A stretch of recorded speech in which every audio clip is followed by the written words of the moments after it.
Hello everybody out there in YouTube land, I'm Geek Girl Claire and welcome to another exciting Tamiya Mini 4WD racing video. So today we're going to be talking about my first ever competition, yes, and that was yesterday at Hobbytown in Toms River, New Jersey, where I competed in the open class category as well as the new drag racing category.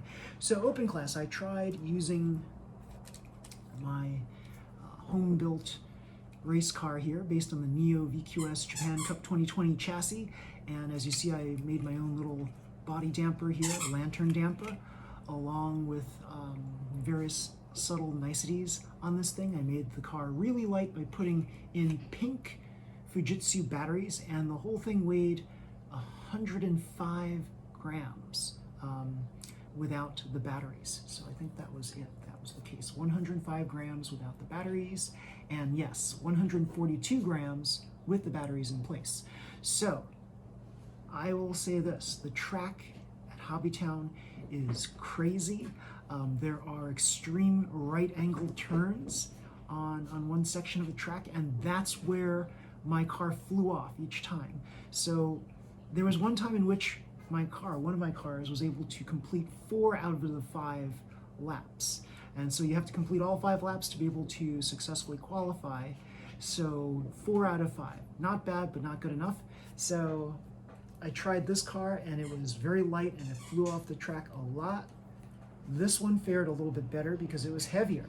So after each heat or each round, you can say, I don't know what they're called exactly since this is my first time ever competing. I tried to weigh the cars down even more by putting in heavier and heavier batteries until the car finally stayed on the track. This was the one I used for it, and it stayed for 4 out of 5 laps before it just flew off the track again. So both of these cars are either a little too light, or they have things that I might need to modify so that I can keep the car on the track on those right angle turns. And I'm thinking that maybe I should use different rollers on the front, maybe with a little bit more grab to them. So the ones with the rings, perhaps, I don't know. I think there are ones with rubber rings on the outside that I can use. The 12-13 millimeter rollers with the rubber rings might be the solution for this particular racer so that it can be competitive against them. The car is plenty fast. This one's plenty fast. This one's really fast. So this one like goes out of the gate like a speed demon. So speed-wise, this can crush a lot of cars out there, but it's not going to stay on the track because it's too light. And as Eric, the race master, told me, he was like analyzing my car, and he said, well, you have to try to pitch the wheels inward a little bit. I'm like, what does that mean? I don't know. Like, a lot of these people are like really good at designing cars, and I just basically restarted after many years. So I have to basically learn about these kinds of things. He also said that you have to get the weight heavier on this front side so it doesn't just like fly off the curves like that. So I have to analyze this a little bit more. Maybe I need to raise this bar up and put the weights lower. I don't know, something like that. Maybe I have to put weights in the front. I don't know. So I'll have to analyze this and continue working with this. Now, he told me that a lot of people are intimidated racing in open class, and me being a ranked beginner, I had no fear at all. So I just wanted to see if this would stay on the track. And I would say that for a first try, I did pretty well in open class. I didn't complete the track with any of my cars except for the slowest of the cars, but you know, like, this is a pretty good start here. So I'm going to just continue building on this one.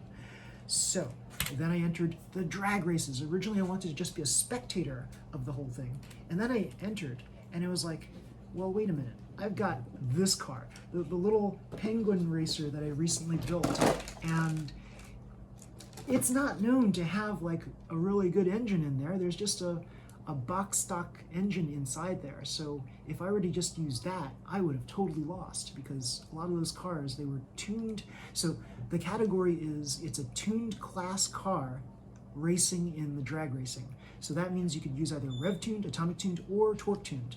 So I said to myself, I've tuned all of these motors at home.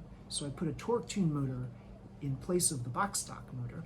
I also decided to make my car as light as possible. So I took out the little Penguin. I just swapped my battery clip from the Penguin battery clip to the lighter Neo VQS Advanced Pack battery clip. So how much weight did I save by removing the Penguin?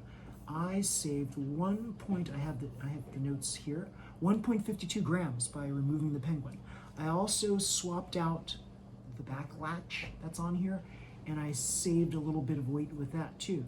I reduced the load by 0.11 grams. Every gram counts in drag racing, so you want to make your car as light as possible.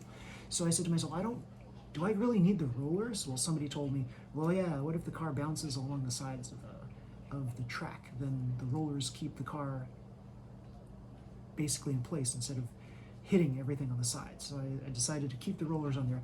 But if I were to improve the design of this, I would just remove the tail, because the little spoiler, because you don't really need the spoiler other than for looks.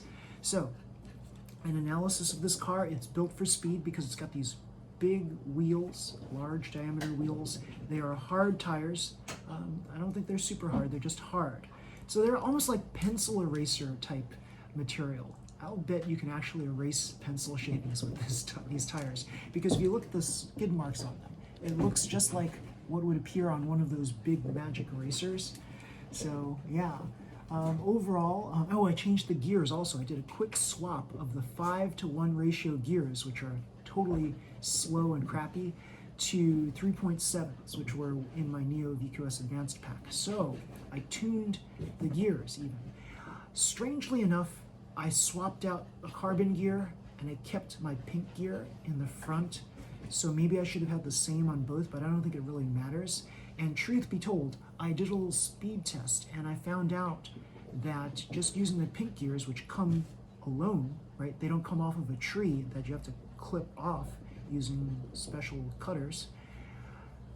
I think the pink gears are actually a little faster than the carbon reinforced gears.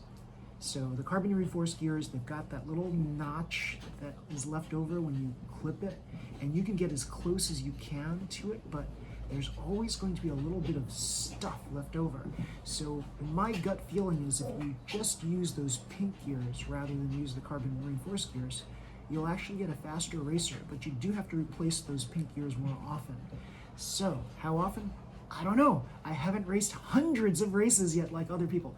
But anyway, the carbon reinforced gears, I think they're good for maintaining longevity and stuff, but I think they don't revolve like totally smoothly like the pink gears do. And I've noticed this on the speed checker. On the speed checker, I was able to consistently get 24, on the pink gears, I was able to consistently get 24 kilometers per hour, whereas on the carbon reinforced gear, I would see it fluctuate between 23 and 24, so more towards the 24. But the fact that it's fluctuating at all tells me that the pink gears are more efficient, because they didn't start off in a tree that you have to clip off. So there we go. So I made this into a super fast car. Overall, the weight of the car without any batteries is 80 grams, and with the batteries, 115 grams, which is very competitive. If I were to remove this little tail piece here, this spoiler, it would most likely weigh a little less. And if this were a polycarbonate body, you can best be assured this would weigh even less. So remember that you have to weigh at least 90 grams with the batteries in there. So I've got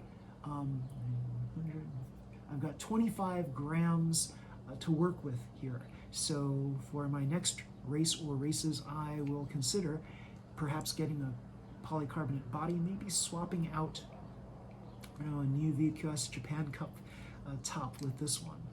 Maybe, we'll see. So yeah, this is pretty cool that I won.